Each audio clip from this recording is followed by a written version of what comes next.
So, I am Dee Wagner, the originator of Chi for Two, and I am so happy to have Trecia and Fred, who are training to be Chi for Two embodiment coaches. Hi. Hello, everybody.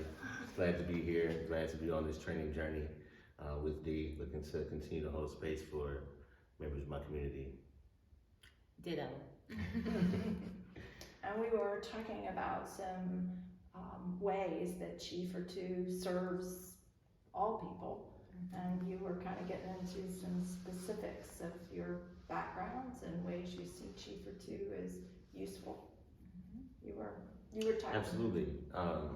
So, growing up, you are taught various things about how to conduct yourself in diverse settings and how to basically remain safe.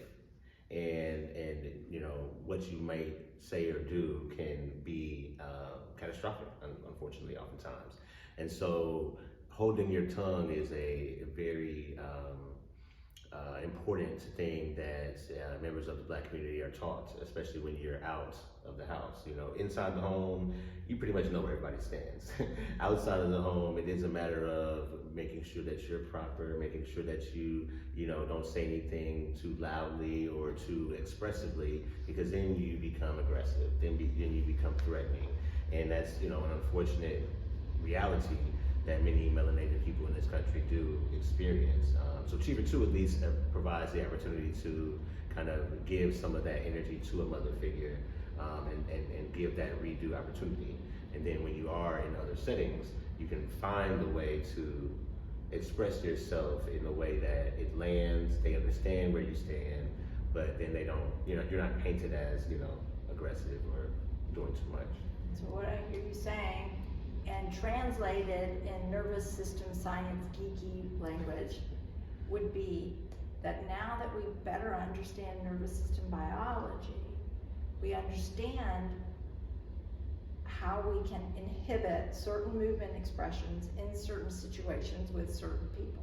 So you're saying that they're at home, there's one way of being, but outside of the home, there's this other way.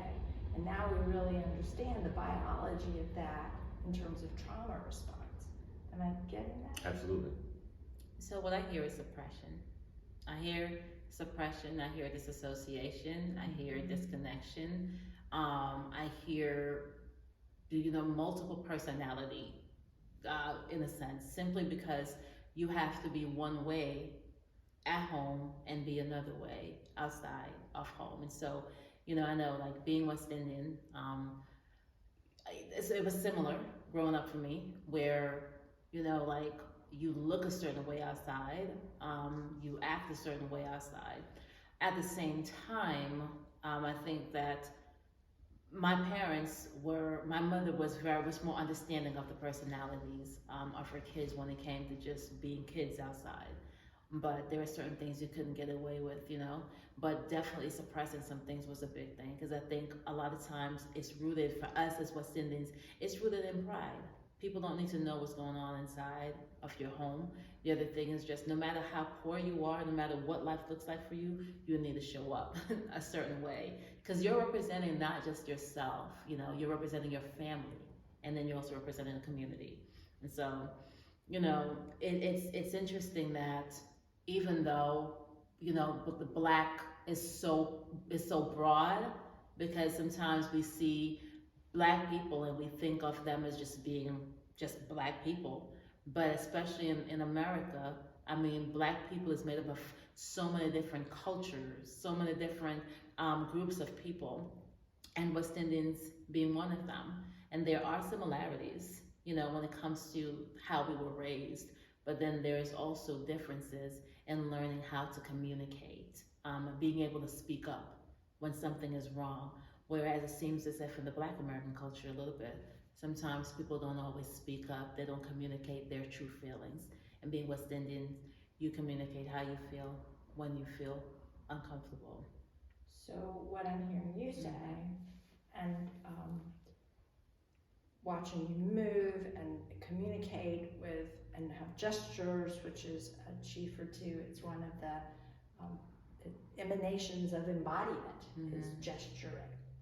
So this, what Fred mentioned about imagining the mother that exists in chi for two is drawn from wild mammals, and how the wild mammal mothers teach the different offspring different jaw ways of being. That there's one jaw that is for prey, which is, and there's another that is for playing with littermates, that's ar, ar, ar, ar, ar. And so, and then there's another for picking up your young, you know, for wild animals. Often they do things with their mouths that we do with our hands. And so the chi for two practices allow people to get stuff out and have somebody catch that, so that there's a learning not to suppress. Because I hear you talking about, if I'm getting this, both suppression and then how it's different for different people. Absolutely. Yeah, no, I think it's very important to recognize that everyone that looks alike is not necessarily, you know, the community isn't a monolith. You know, one of the things that is very important are our fellow human beings in the Latin culture. They're, you know, Dominican, you know, Venezuelan. It's very, very particular. In the Asian community, you've got Japanese, Chinese. You know, unfortunately, you are fortunate enough to know exactly where your people are from, as we say, right? And so, unfortunately, a lot of those that are those of us that are descendants of slaves in this country don't necessarily have that knowledge. But getting back to the whole chi for two aspect, the opportunity to be able to fully express yourself in a manner in which that is welcomed, in a manner in which that is understood, or if it's not quite understood, we have the opportunity to explain ourselves and make ourselves understood.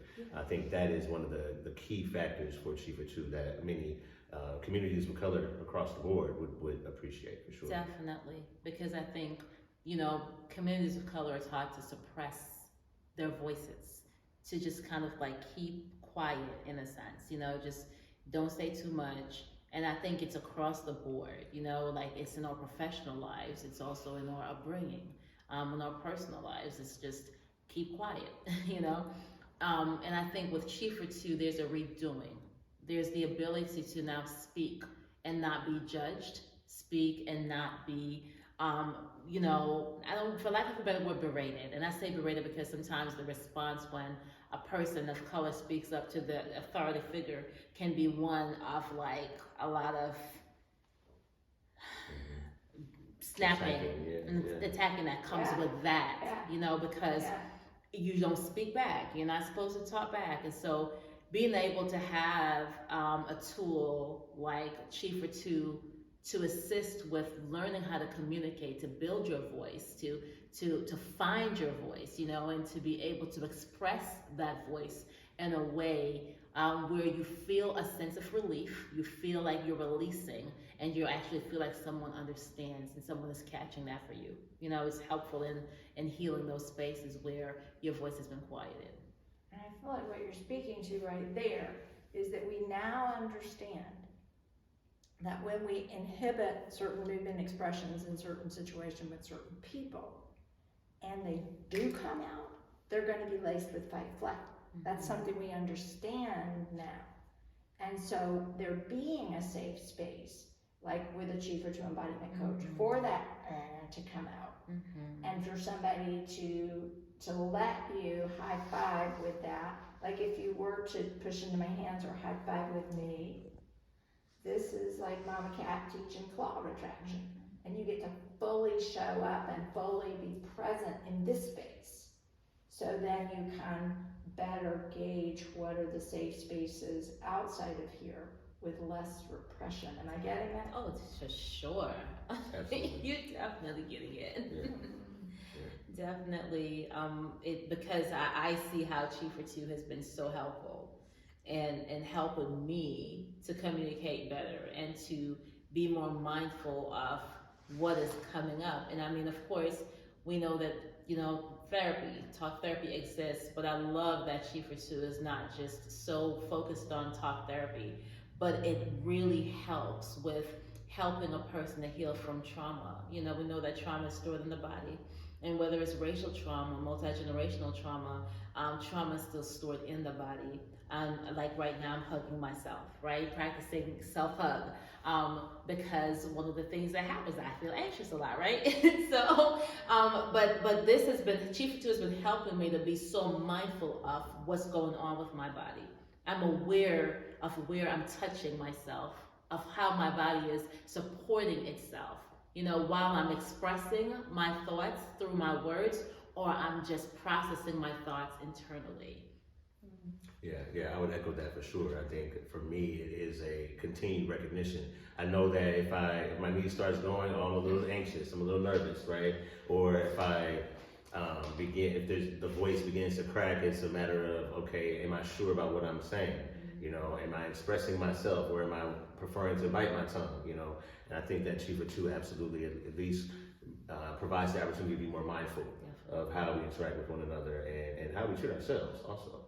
What I'm hearing from you there, and what I'm seeing is because the Chief 2 practices, and it's Chief 2, you practice with the coach.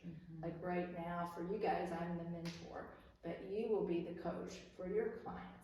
And the coach gets to catch the expression so you can express it. And then it starts to show up in your body catching itself. Like when you said, I noticed this, your hand went there. That was the self-hug that you were talking about. Absolutely. Well, thank you so much for being with us. Thank you. Thank you for having us.